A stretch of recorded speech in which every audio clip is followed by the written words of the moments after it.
Video for Gladiator Soccer Academy. This one we're talking about building out of the back, and we're really going to be talking about 7v7 here. The way that I have my team set up on 7v7 is 2-3-1, and I have the opponent set up in the same way too, just to kind of demonstrate how we can gain advantages, and this is really going to be everything that you need to know. I'm also going to share with you how to train building out of the back for your teams. So we all play with the retreat line, and the retreat line is now even more realistic because in the professional game the defenders can come into the 18-yard box. So that retreat line, which we can put, I don't know, about here, we'll say, is very realistic. The way that I like to have my team set up in a goal kick, and this is really where we want to start building up from a goal kick because the ball has a natural stopping point.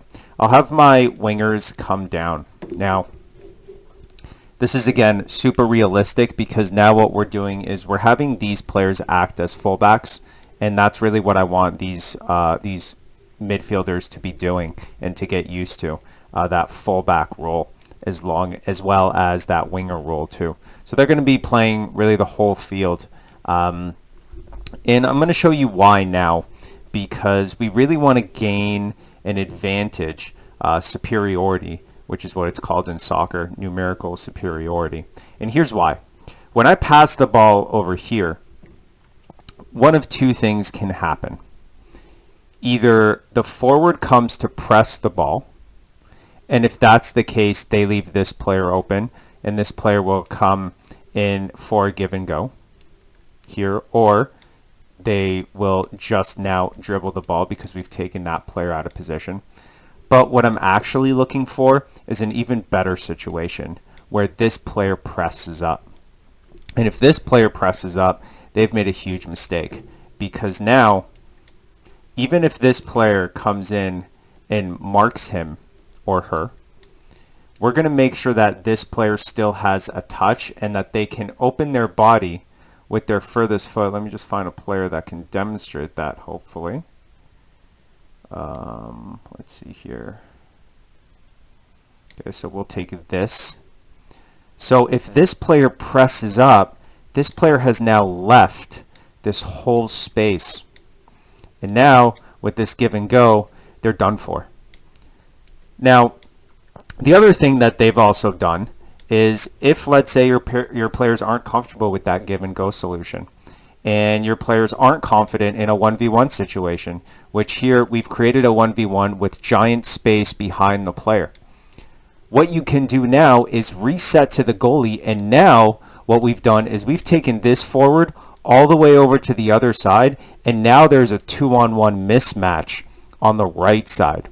So it's very powerful to have those fullbacks come back, just like that. So this is all great in theory, but let's talk about how we can use our training sessions and do this in our training sessions. So I'm going to take this whole side out.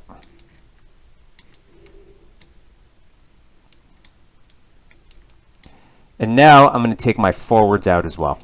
I'm going to put a net right here, because to be honest, I just want to get past half, and once we've done that, that in my opinion is a successful building out of the back, because now we're at a different stage of the field with different intentions and different things that we need to consider once we get past half. Let me just redo this. So let's just make this line here from here to there. Whoops. So the idea here is that we want to increase the difficulty little by little. We don't just want to make it as difficult as possible right away, because that's not realistic. So we're also going to take away the midfielders. And now what I'm going to do is I'm going to take away the forward, and I just want this player to get used to the fact that they need to get the winger out of their position.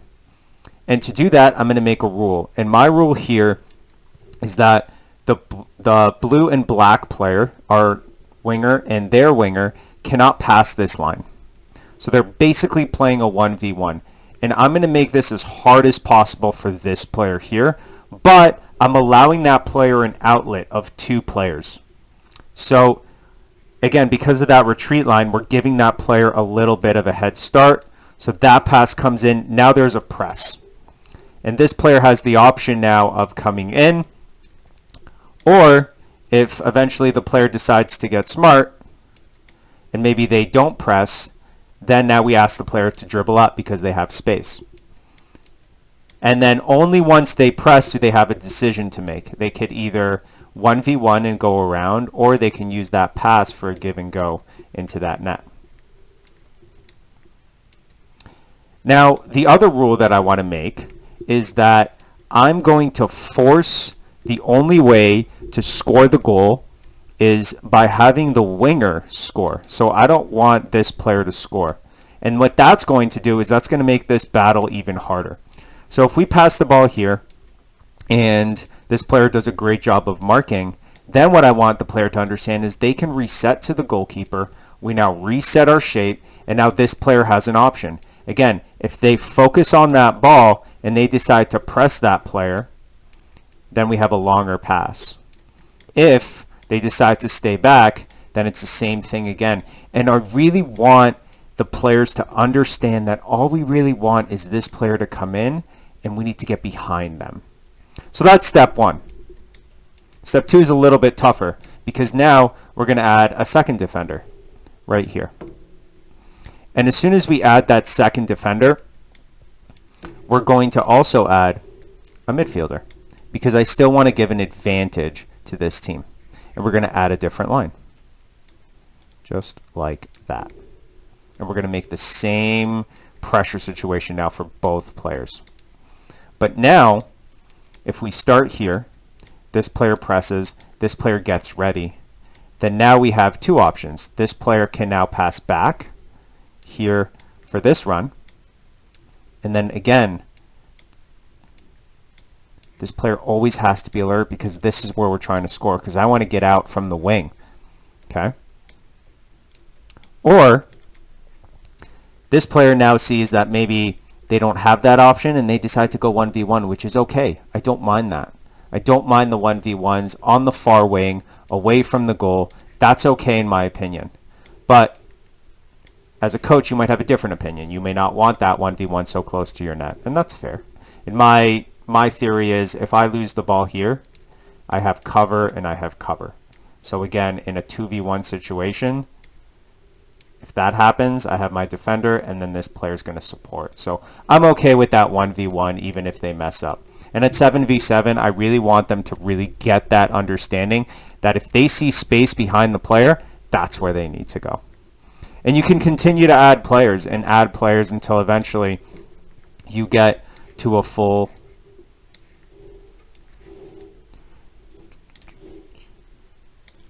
on the other side. And I run this together. So I'll start running both at the same time. So in that session, we'll have that going, right? And then now this player becomes very active because they're playing in both directions at the same time. I want both of these going at the exact same time, just like that. And again, as you add that next player, right, you can even, instead of adding 2 players, you can now just add 1. And then that's what that looks like, right?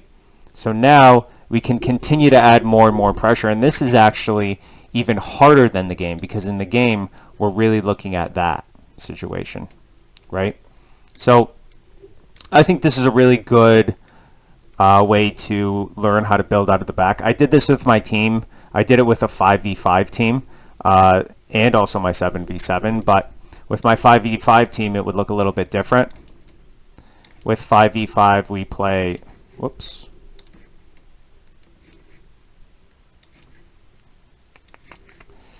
we play 2-1-1. So if they also play a 2-1-1, and I just want to show you this, but this can also be done for 9v9, 11v11. It's the same concept, right? I have these are my wingers that go up and down, so they're here, and if they come in, they press the ball, then we have that situation again. It's the exact same situation we worked on before. But now it's even better for our team, because if that pass comes over and they do this, then they're really in a bad situation, right? 1,